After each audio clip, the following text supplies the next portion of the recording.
From the Toronto Star, I'm Raju Mudler, and this matters.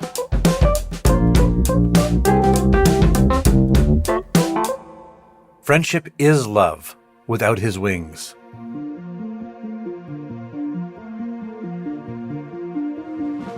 That's something the great English poet Lord Byron wrote to quantify the difference between romantic love and what we share with friends. But according to new research about how people find their partners, couples being friends beforehand may be a lot more prevalent than we are led to believe.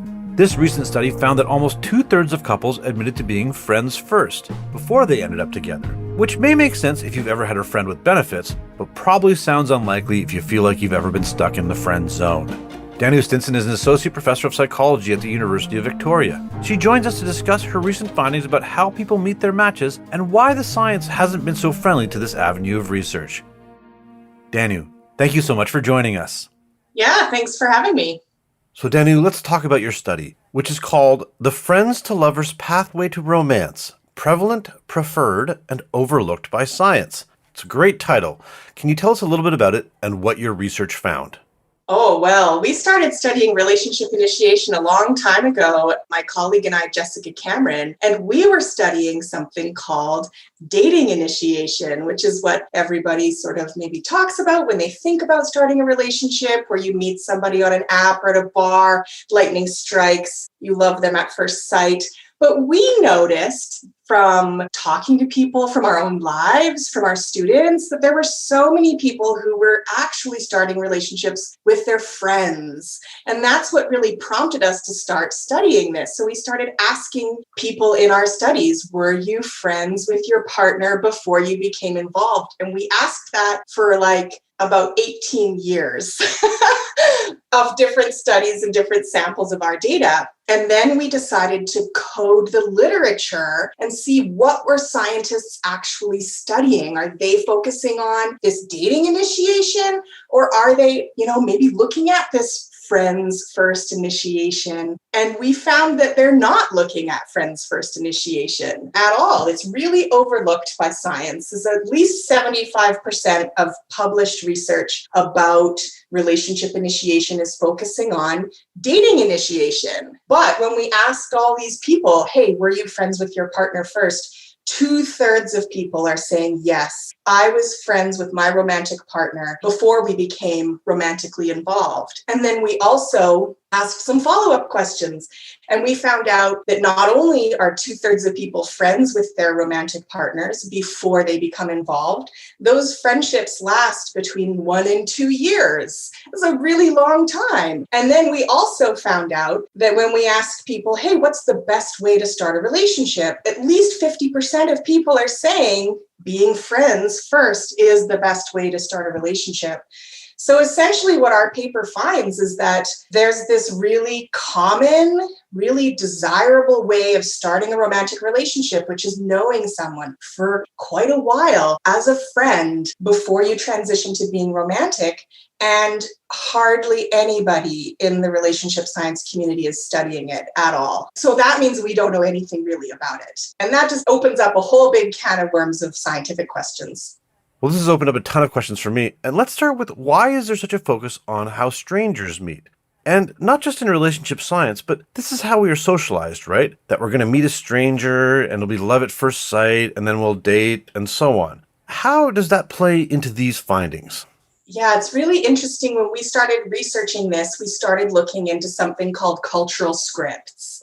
So when groups of people come together and they form cultures, they develop all these kind of rules and norms and ideas about how you should live life, what sort of things should you do in your life, how should you treat other people. And it turns out that these scripts also exist for romance. So we have these things called dating and romance scripts. So these spell out what romance should look like. And those tend to focus on dating initiation, love at first sight, the lightning, like we were talking about. So the script tells us you're going to go out, you're going to meet somebody, you're going to just be so struck by them, so attracted to them that you can't resist. Then you'll meet them and you'll go out dating for a while. You'll get to know each other. The affection will build and grow after that. And then if we go further with the script, of course, then you're going to get engaged and you're going to get married and you're going to buy a house and you're going to have kids and on and on and on. And so the dating script is like the first part of what is really a much bigger life script that we have as a culture. And every culture around the world has its own nuances to these scripts. And so people who are living here in the West are going to have a particular kind of dating script. And that's mostly what we were studying by asking participants who were living in this culture these kinds of questions. So that's where that script comes from. And then you see it both reflected in media and also reinforced by media as well. So there's a chicken egg question we might ask, right? About, is media creating this focus on that love at first sight and dating, or is it reflecting something that's actually going on? And people have written dissertations on that exact subject of what came first, but it exists and it influences all of us and what our expectations are for our relationships. And I think that's a big part of why people tend to think of dating initiation first when they're imagining romantic relationships, because these scripts are so accessible. And it's also why I think scientists have focused largely on dating initiation. We're affected by those scripts too, and they shape the questions we asked and the kind of research that we do. Okay, so the other thing I love about this, it's about 2/3. That's a ton of people. And then also this completely upends the idea of the friend zone, which is the thing that we think people get stuck in because, oh, I like somebody, I find someone attractive, oh, they're with someone else, now we're friends, and it can never pass this. So what is your study? What do you think about this, the friend zone? Does it exist? That's a big question. That whole concept is so loaded. And I actually teach classes on close relationships. And so definitely we get a lot of questions. People are very interested. This is something that captured people's attention, I guess, when it emerged from, public conversation. I should look up where that term came from. But yeah, so I think the concept of the friend zone on some level is negative, right? It's saying like, okay, I desire a romantic relationship with somebody, but they don't want that from me. So I'm stuck here as this friend. So it reflects one aspect of our cultural beliefs, which is that friendships aren't as important as romantic relationships. There's this hierarchy of which relationships are the most important. And our culture puts romantic relationships above friendships to a large extent. This hasn't always been the case, and it's not the case everywhere, but that's something that really is part of our belief system here. And so what that means is that if I desire a romantic relationship, that's top tier relationship, and I'm stuck in this friend zone, I'm stuck with friendship, that's not as good. I actually think that's something that people should be like, reflecting on and kind of interrogating a little bit when they're thinking about this, because why isn't a friendship as good, right? So we know that friendships bring intimacy, they bring closeness, and actually all the research on long-term romantic relationships tells us that the friendship bond between romantic couples is what makes that relationship persist over time. And it's also what makes those relationships great. So scientifically, friendship is super important. And yet we say, not as good. The other reason, the most obvious reason probably is that if you're in the friend zone, you're like, well, I'm not going to get any sex, right? Let's be frank. That's a big part of it. So maybe that's true. Potentially that's true. But I do want to point out that one of the interesting things that we found in our research, and also that I discovered when I was looking in the literature, is that a whole lot of people are having sex with their friends. It's not actually behavior that is relegated solely to the sphere of romance. So, for example, in our study, we asked a large sample of married adults, did you have a friends with benefits relationship with your spouse before you became romantically involved? And depending on the particular age or group, it was between 30 and 70% of people were saying, yes, I did. And these are the people who were friends before they became involved. So I think this idea that if you're interested in someone romantically and they're like, I prefer a friendship, does that actually mean that there's no chance that there will be intimacy there? I would say no. that possibility still exists. So as far as that concept goes, I'd like to see people thinking, A, why do I think it's so awful to be someone's friend? This is like a great thing. And B, maybe questioning some of their beliefs about like when intimacy happens, physical intimacy, when does that occur and in what kind of relationships? Because everything is much more messy and fuzzy than the scripts would lead us to believe. We'll be right back.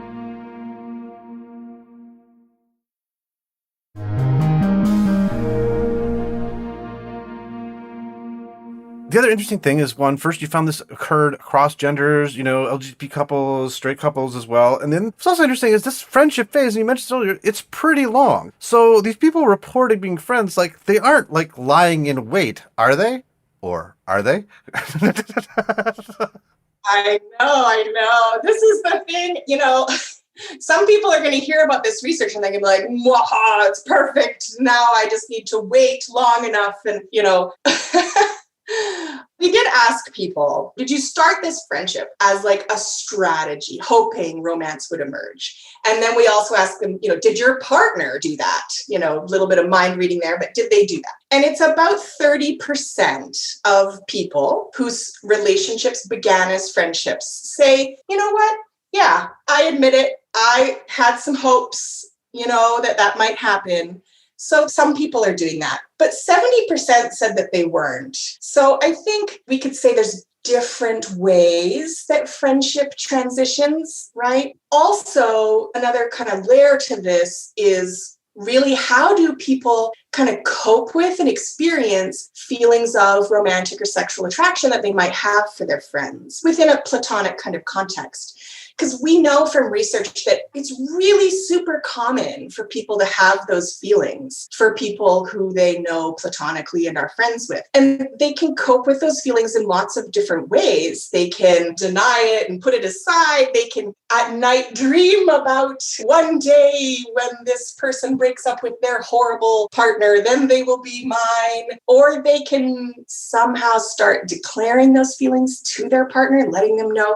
And there's lots of different ways that people cope with those feelings, but they are very, very common for people to have them. And so I think that's something really important for us to study in the future. And there's been a little bit of research on it, but definitely not as much as I'd like to see, because we want to really understand how people make that decision to either maintain a platonic relationship with someone or end a relationship with somebody if those feelings come up maybe and they're unwanted, or to transition to being in a romance. We don't really know much about how people navigate those really difficult decisions.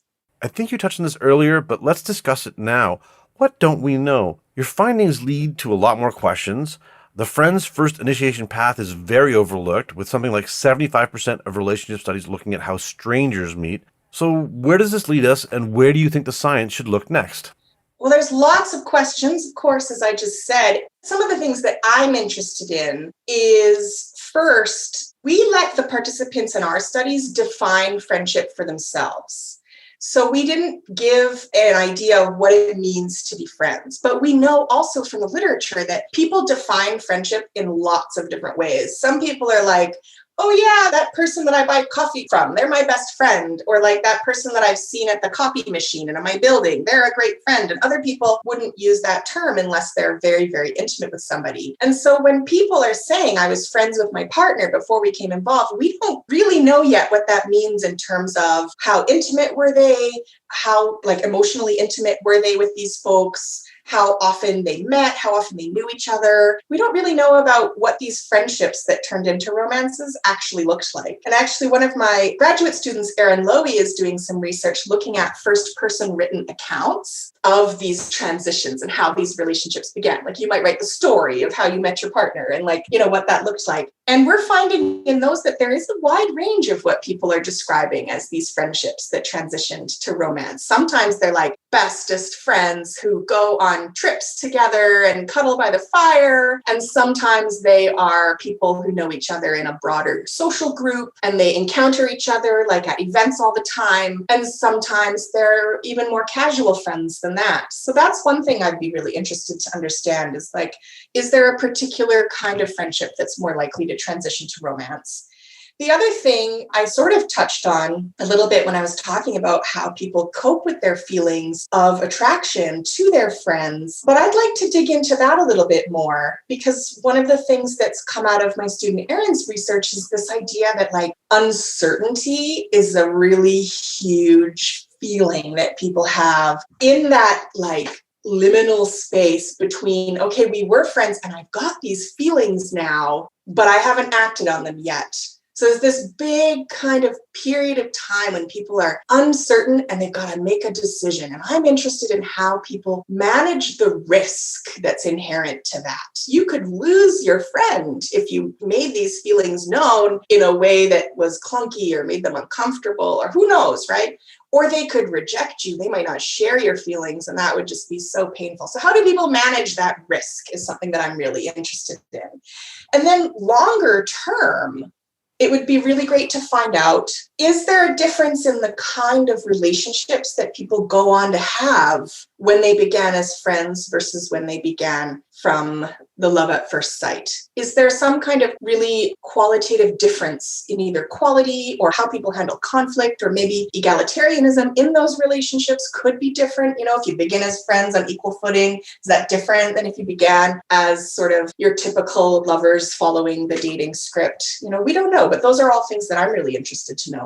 So, Danu, I think this is really interesting, because one of the things that I said when we were just sort of like, discussing doing the interview is that people tend to look at their romance, and that sort of colors how they look at other ones. I mentioned to you, I was friends first with my wife, and for a long time, actually. But it's funny, when I mentioned to some people, they're very much like, well, duh, why did they need to even study that? I mean, we saw Friends, and it goes along with lines exactly what you said. 2/3 of them ended up together. So what do you have to say to that sort of thing? Listen, when you're studying something like relationships, okay, that everybody has relationships of some form or other, and you're doing research and you put out some research like this, the response of, well, duh, I think is a good thing on some level, because it means that you are articulating and describing something that resonates in somebody's life. And for them, this seems so obvious. But I think the folks who would say, oh yeah, this is so obvious, I do that all the time, first, they should think about the fact that science wasn't looking at their experience before. This is important and this matters. We have a lot of theories about how and why people choose partners. All that research is based on dating initiation. All this research looking at men like physical attractiveness and women like status, or all these kinds of findings, that's based on dating initiation. We don't know if that even applies to friendship initiation. So I think people who hear about this research and are like, oh yeah, I knew that, like that totally, I experienced that. And yeah, I saw Friends, Chandler and Monica, they got together. People who see all of that should be glad relationship scientists are looking at it, because then they can start developing theories to make people's relationships better, hopefully, because they're actually going to be studying the relationships that people are really having. Danu, this has been a fantastic conversation. I'm really enjoying myself. Is there anything that I didn't ask that you think that our listeners should know? Oh my gosh. That's a huge question. No, I think that we've covered it. The main kind of take home that I'd like people to have from this research is to start really thinking about the assumptions they have about friendships and about romance. And are these two things really that different, or are they more similar perhaps than I've been led to think or expect? And just kind of question some of their assumptions. And I'd also like to see people who are interested in romance, who don't have a partner and would like one. I'd like them to also expand what they're thinking about in terms of the relationships they invest in. Investing in your friendships can also be a great way to improve your overall well-being, and maybe down the road, it could lead to romance too. Well, it's a wonderfully hopeful note to end on. Danu, I really want to thank you for your time today. Yeah, you're welcome. Danu Stinson is an associate professor of psychology at the University of Victoria. That's it for today. Thanks so much for joining us. This Matters is hosted and produced by me, Rajin Mudler, Adrian Chung, and Saba Etisaz. Produced and mixed by Sean Pattenden, and our director of programming is JP Fozo. Our show theme music is by So Called, and our episode music is by Mike DeAngelis. We want to hear what stories matter to you. Please send us comments, questions, or ideas to thismatters@thestar.ca. Please consider supporting the journalism the Toronto Star newsroom does at thestar.com. And don't forget to subscribe to This Matters on Apple Podcasts, Spotify, or wherever you listen to your favorite podcasts. Let's talk soon.